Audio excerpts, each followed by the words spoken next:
Ever wondered about the dark side of political and economic elite? From mistreating the children of supporters to influencing social media giants and even tampering with stock markets, politicians and ruling elite are involved in shocking misdeeds. They're not just public servants. Some engage in a web of corruption, exploiting taxpayer money for lavish lifestyles and influencing governments for favorable policies. Join us on a revealing journey into the world of political wrongdoing. It's time to understand the depths of these actions that impact us all. In the lead-up to the 2020 election in December 2019, a repair shop owner in Wilmington, Delaware, found himself in possession of a neglected laptop. The owner, having held onto it for over a year as the laptop's owner never claimed it, decided to recover its data. To his surprise, the laptop contained emails, photos, and documents that would become central to a political storm. These files hinted at questionable business dealings involving Hunter Biden, the son of then Vice President Joe Biden. The documents pointed towards Hunter leveraging his family name for financial gain, a practice known as influence peddling. There were even references to a mysterious big guy, widely believed to be Joe Biden, potentially involved in an extortion scheme. The revelation suggested that Hunter secured lucrative contracts with foreign companies, especially in Ukraine and China, despite lacking qualifications. What's striking is the lack of evidence regarding the actual work done after securing these contracts, raising suspicions about the nature of these dealings. Despite emails mentioning decisions from the big guy, Joe Biden maintained he was unaware of his son's business dealings. However, leaked messages indicated an effort to keep Joe's involvement under wraps. The controversy didn't stop there. Hunter Biden was implicated in dealings with oligarchs from Russia and Kazakhstan, receiving millions of dollars. Additionally, he was involved with a Chinese company, CFC, in a profit-sharing plan linked to the Chinese Communist Party. Even the use of taxpayer money for Hunter's travels raised eyebrows. Beyond the financial intrigue, Hunter's lifestyle, marked by drugs, sex tapes, and questionable associations, added another layer to the story. Despite the gravity of these allegations, the response to them was what raised even more concerns. Social media platforms, particularly Twitter and Facebook, took unprecedented steps to limit the spread of the story just before the election, a move that some argue was aimed at protecting Joe Biden's candidacy. The involvement of the FBI in discrediting information about Hunter's foreign business dealings and labeling it a potential Russian operation further fueled suspicions. In the end, while Hunter Biden faced charges for some of his actions, he remains free, prompting questions about the justice system's handling of political figures. The suppression of the laptop story by social media platforms and the FBI has led to broader concerns about the erosion of the First Amendment and the potential manipulation of information to protect political elites. The intricate web of connections between the Biden family, big tech, and law enforcement agencies have left many wondering about the extent of influence in shaping the narrative and safeguarding certain individuals from the consequences of their actions. Let's switch gears and delve into the early life of Lord Edwin Greville Janna. Back in his youth, Janna aspired to follow in the footsteps of his father, Baron John, who played a crucial role as a member of Parliament in the UK government. After completing his schooling, Janna took a leap to one of the world's finest institutions, Cambridge University, where he diligently pursued a law degree. Following his father's path, he became a barrister, allowing him to advocate in the higher courts. His successful career led him to enter politics in 1970, fulfilling his dream to emulate his father. Janna secured a seat as the Labour Member of Parliament for Lawn Northwest, a position once held by his father. Throughout his 27-year political journey, he remained dedicated to law practice, even attaining the title of Queen's Counsel. Janna, proud of his Jewish heritage, became renowned for educating others about the Holocaust. In 1997, Janna received the esteemed title of Baron Janner of Braunstone, entering the House of Lords. His political career, marked by public service and respect, continued until 2015. However, behind the facade of success and public admiration, a darker truth emerged in 2013. The Crown Prosecution Service announced Janna's prosecution for alleged child sex abuse offenses dating back to 1955. Shockingly, Janna had been accused multiple times before, with allegations spanning from the 50s to the late 80s, primarily involving underage boys from children's homes in Leicester. The question arises, how did he manage to escape scrutiny for so long?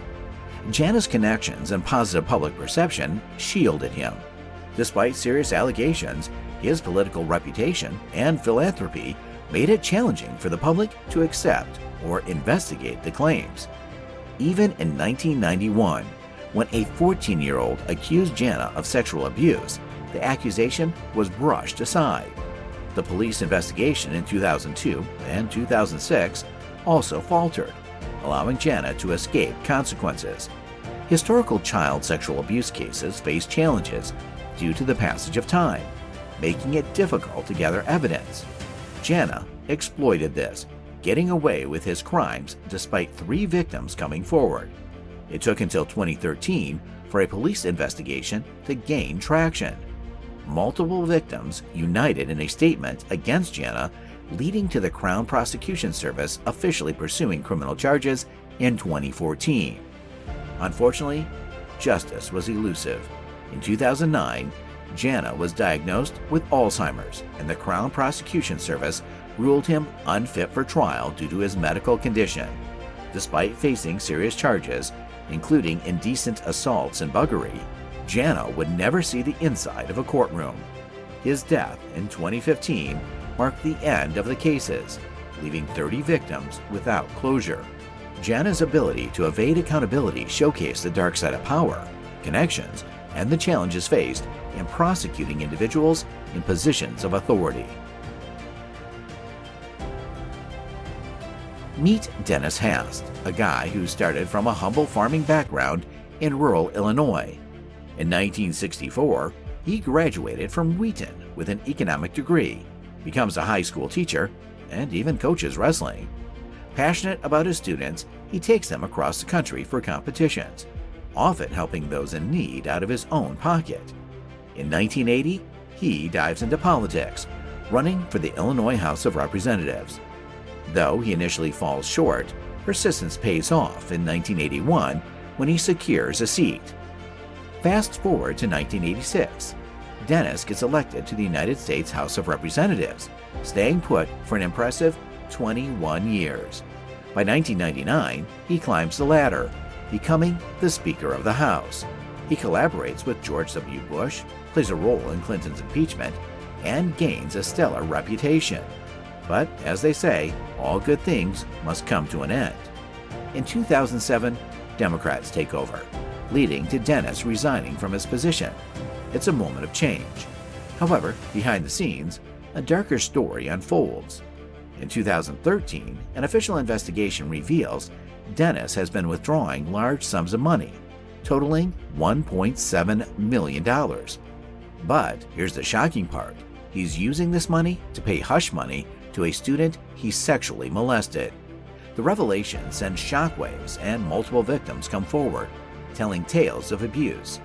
Even with Dennis admitting to the charges and pleading guilty to financial misconduct and lying to the FBI, the legal system falls short due to the statute of limitations on sexual abuse cases. In 2016, he gets a 15-month prison term, serving around 13 months before his release in 2017. This shocking journey from a respected politician to a criminal underscore the importance of justice and the complexities of the legal system. Rupert Murdoch is a major international media tycoon. Born in Melbourne, Australia, Murdoch's career as a media owner started in 1952 when he inherited his father's stake in News Limited. During the 1950s and 1960s, News Limited acquired daily and weekly newspapers throughout Australia and New Zealand. In 1968, Murdoch stepped foot in the British market by acquiring the weekly News of the World and the daily The Sun. Murdoch made his first acquisition in the United States in 1973 when he acquired a small newspaper in Texas, but later in 1976, he purchased the New York Post.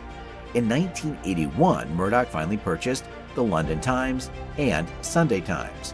He bought a major stake in 20th Century Fox in 1984.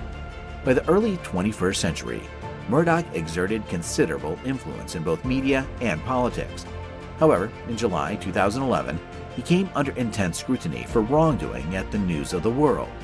Clear evidence indicated that his journalists had engaged in prohibited and unethical behavior, notably the hacking of mobile phone messages belonging to celebrities, murder victims, and British soldiers killed in the Afghanistan War. Murdoch closed the newspaper, but the scandal continued to grow. He later testified on several occasions before British MPs, claiming that he had been ignorant of the hacking.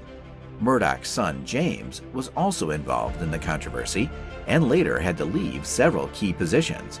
In May 2012, a parliamentary panel tasked with investigating the scandal released a highly critical report, which stated that Rupert is not a fit person to lead a major international company, and that he showed willful blindness concerning wrongdoings within his corporation.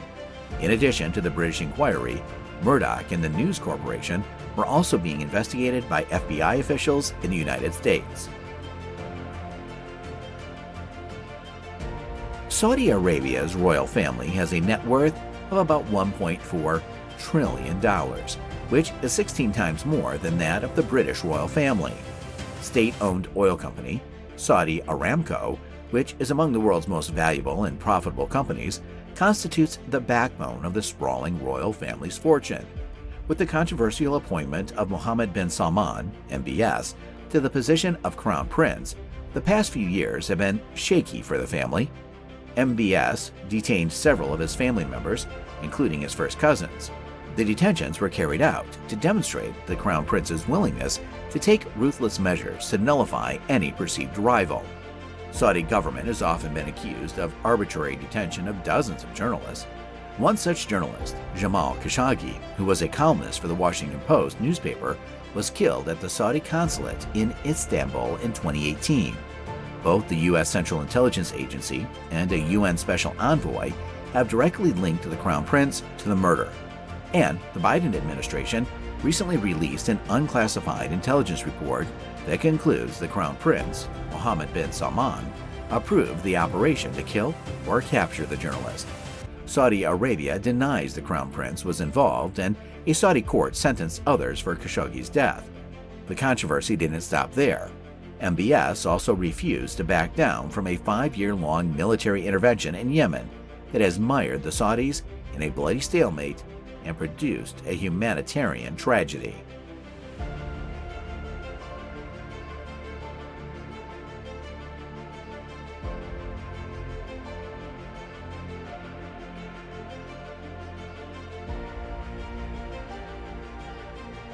As we conclude today's video, we eagerly await your feedback and thoughts about the content we presented. Your opinion matters greatly to us, so don't hesitate to share it in the comments section below. If you enjoyed watching this video and found it valuable, we would greatly appreciate it if you could show your support by giving us a thumbs up. Also, consider subscribing to our channel to stay updated with our latest content. If you find the information we provide useful, don't forget to share this video with your friends and family so they can benefit from it too. Make sure to press the bell icon to receive notifications about our upcoming videos. Until then, stay tuned, take care, and thank you for being a part of our community.